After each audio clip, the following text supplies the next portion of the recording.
आप देख रहे हैं पब्लिक टाइम्स। नमस्कार, मैं लव कुमार। चलिए जानते हैं गोपालगंज की खास खबर। गोपालगंज शहर में एक चिकित्सक के साथ जमीन दिलाने के नाम पर 10 लाख रुपए की ठगी का मामला सामने आया है। सिद्धवलिया थाना क्षेत्र के चांदपरना गांव निवासी डॉक्टर रवि कुमार सिंह, जो घोष मोड़ पर क्लिनिक चलाते हैं, क्लिनिक निर्माण के लिए जमीन खरीदना चाहते थे। इसी दौरान उनकी मुलाकात वार्ड नंबर 26 निवासी प्रॉपर्टी डीलर संतोष कुमार प्रसाद से हुई।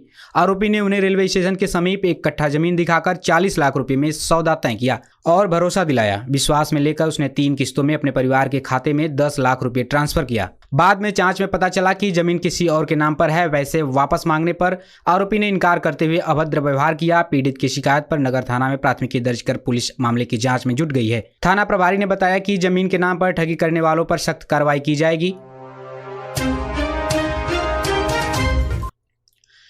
गोपालगंज शहर के चिराई घर के पास शनिवार को कोर्ट से गवाही देकर लौट रहे पिता और पुत्री पर ससुराल पक्ष के लोगों ने हमला कर दिया। दोनों गंभीर रूप से घायल हो गए, जिन्हें सदर अस्पताल में भर्ती कराया गया। सिद्धवलिया थाना क्षेत्र के सरेआम पहाड़ गांव निवासी लक्ष्मण शाह की पुत्री नीता कुमारी की शादी 2 वर्ष पहले हुई थी।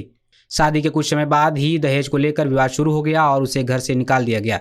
इस मामले में नीता ने दहेज उत्पीड़न का केस दर्ज कराया था, जिसकी सुनवाई फैमिली कोर्ट में चल रही थी। शनिवार को दोनों गवाही देने आए थे। लौटते समय आरोप है कि ससुराल पक्ष के लोगों ने हमला कर मारपीट की। घटना के बाद पुलिस जांच में जुट गई है और आरोपियों की पहचान कर कार्रवाई की तैयारी कर रही है। गोपालगंज जीएनएम प्रशिक्षण संस्थान में छात्रों के विवाह पर रोक लगाने से जुड़े विवादित आदेश को प्रशासन ने रद्द कर दिया है। सिविल सर्जन डॉक्टर वीरेंद्र प्रसाद ने संस्थान पहुंचकर जांच की और प्रिंसिपल मानसी सिंह द्वारा जारी पत्र को तत्काल प्रभाव से निरस्त कर दिया। साथ ही उन्हें शो काज नोटिस जारी कर जवाब मांगा गया है। पत्र में प्रशिक्षण के दौरान शादी करने पर नामांकन रद्द करने की चेतावनी दी गई थी, जिससे छात्राओं और अभिभावकों में नाराजगी फैल गई थी। मामला बढ़ने पर डीएम के निर्देश पर जाँच शुरू हुई। जाँच में आदेश की पुष्टि होने के बाद कार्रवाई की गई। सिविल सर्जन ने स्पष्ट किया कि प्रिंसिपल को ऐसा निर्णय लेने का अधिकार नहीं है। आदेश रद्द होने के बाद छात्राओं और अभिभावकों ने राहत की सांस ली।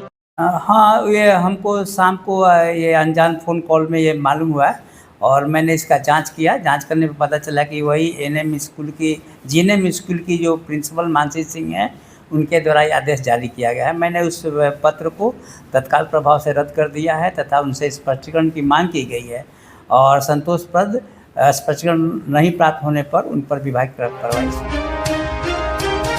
गोपालगंज बरौली थाना क्षेत्र के बड़कुइया मोहल्ले में शुक्रवार रात आपसी विवाद को लेकर 2 पक्षों के बीच हिंसक झड़प हो गई, जिसमें 8 लोग घायल हो गए। सभी घायलों को सदर अस्पताल में भर्ती कराया गया, जहां से 2 की हालत गंभीर होने पर गोरखपुर रेफर किया गया।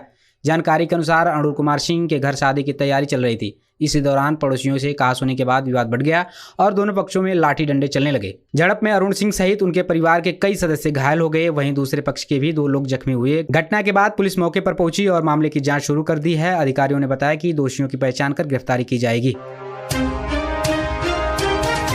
गोपालगंज नगर थाना क्षेत्र के नवादा गांव में घरेलू विवाद के बाद एक महिला ने आत्महत्या का प्रयास किया। महिला रुखसाना खातून ने सास से झगड़े के बाद सल्फास की गोली खा ली, जिससे वह अचेत हो गई। परिजनों ने उसे सदर अस्पताल में भर्ती कराया, जहां से हालत गंभीर होने पर गोरखपुर रेफर कर दिया गया। बताया जाता है कि महिला का सास से अक्सर विवाद चल रहा था। शनिवार को भी कहा सुनी के बाद उसने गुस्से में यह कदम उठा लिया। घटना के बाद वह घर से निकलकर थाना पहुंच गई थी, जहां लोगों के समझाने पर इलाज के लिए भेजा गया। पुलिस मामले की जाँच कर रही है और परिजनों से पूछताछ की जा रही है। गोपालगंज देश भर में शुरू हुई जनगणना 2027 इस बार पूरी तरह डिजिटल स्वरूप में हो रही है। जिले में इसकी शुरुआत जिला पदाधिकारी पवन कुमार सिन्हा ने अपने आवास की स्वगणना करा करके की और लोगों से इसमें सक्रिय भागीदारी की अपील की। प्रशासन के अनुसार नागरिक अब जनगणना पोर्टल या ऐप के माध्यम से खुद अपनी जानकारी दर्ज करा सकते हैं। स्वगणना के लिए पोर्टल 1 मई तक खुला रहेगा, जिसमें 34 प्रश्नों के उत्तर भरने होंगे। इसके बाद 2 मई से प्रगणक घर घर जाकर सर्वे करेंगे और मकानों की गणना का पहला चरण शुरू होगा।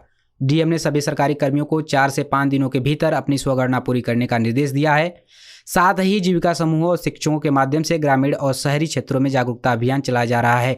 प्रत्येक जीविका दीदी को कम से कम 10 लोगों को प्रेरित करने की जिम्मेदारी दी गई है। जनगणना को सफल बनाने के लिए प्रखंड स्तर पर प्रगणक और पर्यवेक्षकों का प्रशिक्षण भी जारी है। पहली बार ऑफलाइन के साथ ऑनलाइन माध्यम से हो रही इस जनगणना को पारदर्शी और सरल बनाने पर विशेष जोर दिया जा रहा है।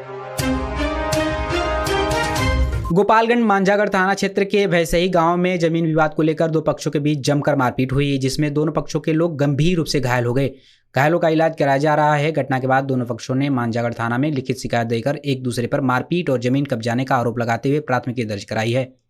पहले पक्ष के जयप्रकाश ओझा ने मंटू ओझा, पिंटू ओझा समेत 6 लोगों पर जमीन पर जबरन कब्जा और विरोध करने पर मारपीट का आरोप लगाया है। वहीं दूसरे पक्ष के मंटू कुमार ओझा ने जयप्रकाश ओझा व अन्य 5 लोगों पर इसी तरह के आरोप लगाए हैं।